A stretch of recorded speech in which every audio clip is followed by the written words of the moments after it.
Hey everybody, welcome back to One Seed, One World. So today is bean planting day.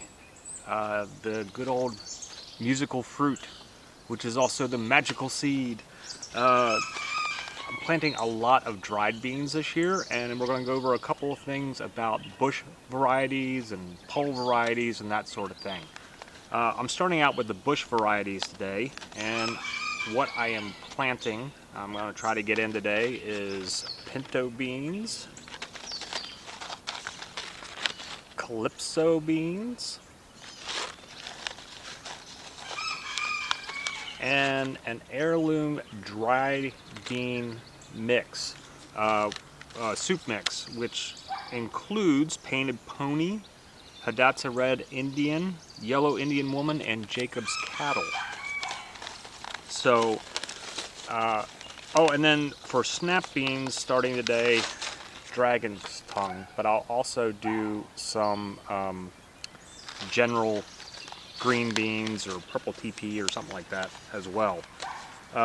So let's go over a couple of quick things with planting your seeds. Okay, so let's start off with your bush type varieties. There's all different varieties that you can get. Now for spacing, for a bush variety, they tend to stay more compact and they don't take up as much room. So they're better for a smaller garden space, raised beds, that sort of thing, which I'm planting mine in raised beds. For seed spacing, for your bush varieties, you want your seeds, dogs making weird noises back there, and then the rooster. Anyway, the bush beans for seed spacing, you want about 3 to 4 inches apart, and as a general rule, it's recommended to have your rows spaced about 18 inches apart. Now, the 18-inch is kind of more so you've got walking room and whatnot, and make sure they've got enough space and that you can get in there and pick them. Now, I'm planting them in a raised bed, and I'm only spacing my rows 6 inches apart. And let me show you this. I just take a 1x6, kind of a deck board, and I just lay it down for my spacing and then make a row and mark it out, and I'll show you that here in a second, what my rows look like. And then I also use my homey tool to kind of dig down where I need to. I'll put a link down below for the homey tools. This is a small one. I've got 5 different sizes. Awesome gardening tool, one of the best gardening tools that you can get. So anyway, bush variety, if you need to make rows to walk between whatnot, 18 inches apart between your rows, seed spaced about 3 to 4 inches. You'll plant them about 1 inch deep. But if you are planting in a raised bed area, you can probably pack a lot more rows in there. Now, the other type of varieties are your pole varieties, which I'll be planting things like Mayflower, Scarlet Runner Bean, and possibly Cherokee Trail of Tears black beans. I have all 3 seeds of those, and I always plant Scarlet Runners every year if you've seen my previous videos. Those types of beans are going to need trellising. The vines will get really long. I grow them over hoops, and they can get, you know, about 8 feet long, 8 to 10 feet long, a lot of the vines. And those seeds will want to space a little bit farther apart just to kind of give them more room for those vines to start growing up your trellises. So space out your seeds about 6 inches apart. And generally, since you're growing up trellising, you might not need to worry about rows and whatnot. But you're gonna, if you are growing them in rows with trellises on either side, just make sure that you've got room to walk, you know, 18 inches to 2 feet apart. Those types of beans will take longer to produce, but all those that I just mentioned can also be done as dried beans. Now there's one other type of variety that is kind of considered, it's called like a half runner bean, which is kind of somewhere in between the two. The kind that I have that I'm gonna try to grow this year is called Tiger's Eye.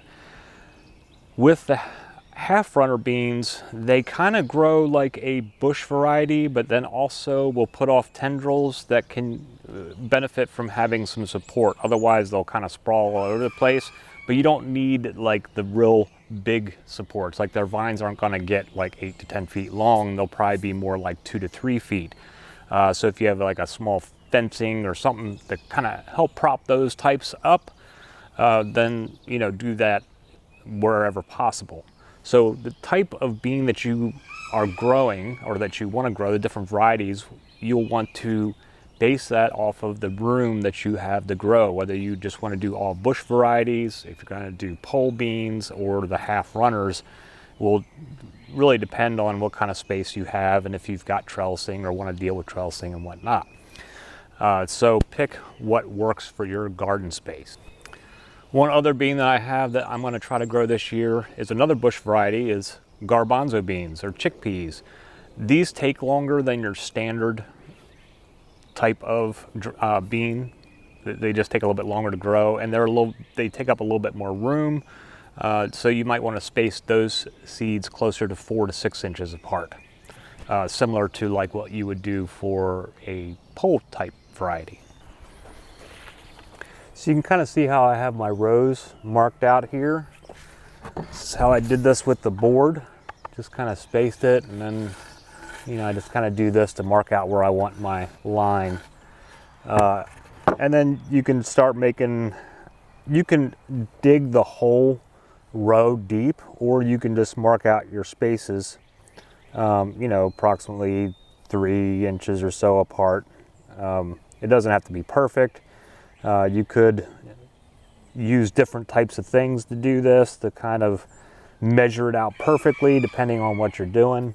But I'm just kind of doing something very basic here. I'm not worried about perfection. Now, when you're planting your seeds for beans are nitrogen fixers. So you don't have to worry about a whole lot of fertilizer or anything. They kind of fertilize themselves. So, don't get too worried about that. Unless you have some really poor soil, the only thing you need to do is maybe during initial planting is make sure you've got like a good compost mix mixed in with your topsoil when you're putting them in, and that should be enough. After that, you shouldn't have to worry about any fertilizer for the rest of the season, as long as you give them a good start. Now, generally, once you get your seeds in the ground, you would then water them in, give them a good soak, and then depending on what your weather's like, you might have to water them, periodically from there on out. Today, I am not going to be adding any water at planting because it's supposed to rain here in a couple hours, which is why I'm out here trying to get stuff done this morning. And then it's supposed to rain off and on over the next 4 days. So I'm not going to worry about watering them in. The Mother Nature will take care of that for me here quite shortly. But if you don't have any rain in your forecast, then water them in during planting. One other note is that most beans, when they were first coming up, all look the same. So all the plants look the same until they start getting, maybe if it's a pole versus a bush variety. And then you'll start to be able to tell the difference as they get bigger. But it might be good to label your beans if you're worried about that kind of thing. I'm not actually labeling mine out here, really. I'm just planting them in sections together. And then I'm separating my pole varieties in different areas. That's one thing I didn't mention. You should probably grow your pole varieties separate from your bush varieties. For two reasons. One, because of how much room the pole varieties will take, they could overshadow your bush varieties. And also, if you're saving stuff to plant for seed next year, having them too close together, you might get cross-pollination and get some kind of weird bean the next year is sometimes a possibility. So having them separated out reduces those types of factors. and problems. A couple more things about growing dried beans versus maybe fresh shelled or fresh snap beans. A lot of these things that I'm putting in today are going to be dried beans.